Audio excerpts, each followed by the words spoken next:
with psychological shackles there to suppress the brain. Grievous physical battles there to conquer the body, segregate everybody, emancipate everybody, and free a man of the lynch. To those who are thinking, what's he talking about? It was a slave master and he broke us down. He analyzed our diversity and made it an issue.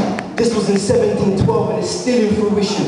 He said, take the wildest nigga, strip him and tie him to horse, tear him apart in front of women and children, or beat the rest of the men, showing them no remorse. Keep the body, take the mind, make them less of a force. Break their will to resist and the strength to protect the vulnerable women and children that they left in neglect. Their dignities wrecked and the women's wombs infected with the seed of the devil that's a debt to collect. Only God could correct such an abomination. A whole race subject to mass innovation. Their only inspiration was their meditation and the desperation to survive. But why? Would we want to live embedded in lies? Fear, distrust and envy obscuring sight.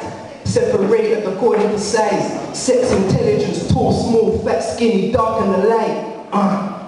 Every day becoming darker than night. Due to location, these little wars would ignite. And the brothers, they would fight to the death, diminishing every last breath, helping slave masters oppress. Today, nothing changed, we're still living the same. It's just the media hypocrisy that shackles our brain. In slave times, envy had us killing brothers in feud. These times, envy's got us killing brothers for jewels, fools. Fear and distrust has got us paranoid to the max, so we aim for the end of the mash and bust a cat like rat. Then run up on the bottom and clap, do it in beef on the grind for the cash. Till we get catch and we get dashed in the back of a bully van in a quick flash. And that's the cycle. You get me? Black History X, that's that one. Yep. Big up. Now, what I'm going to do beyond that though, is the impression that we all have and what we were taught from schools from a young age about black history really is that it was slavery and then there was black history. So from slavery, that's when the black history began to evolve. That's what we're led to believe. So we're taught about Martin Luther King, Rosa Parks, all the people that did great things, and we should appreciate what they did. But at the same time, the history predates all of these people such as Martin Luther King and slavery itself. It goes back to ancient times. So times when you see things like pyramids still standing in Egypt, they're ancient ruins of an ancient world. And even with the technology we have in the world today, we still can't make pyramids. And that's because they were operating based on a different type of knowledge. Now, even science goes on to say that we only use 4% of our brain to operate and live and run the world.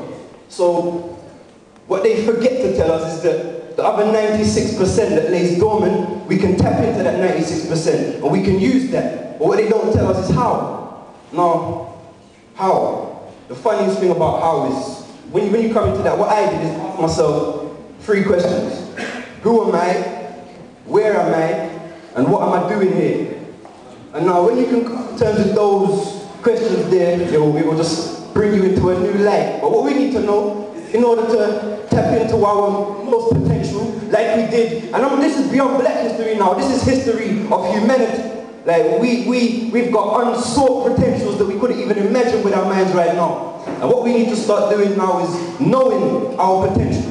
And knowing that we have the ability to do anything we can imagine. And to bring your mind into that, that's to really feel the freedom that you're supposed to feel. Because we're all here. If everybody had a choice right now to do what you were doing, or to just stop and be as happy as you could be and feel love and nothing but paradise, like what would anyone choose?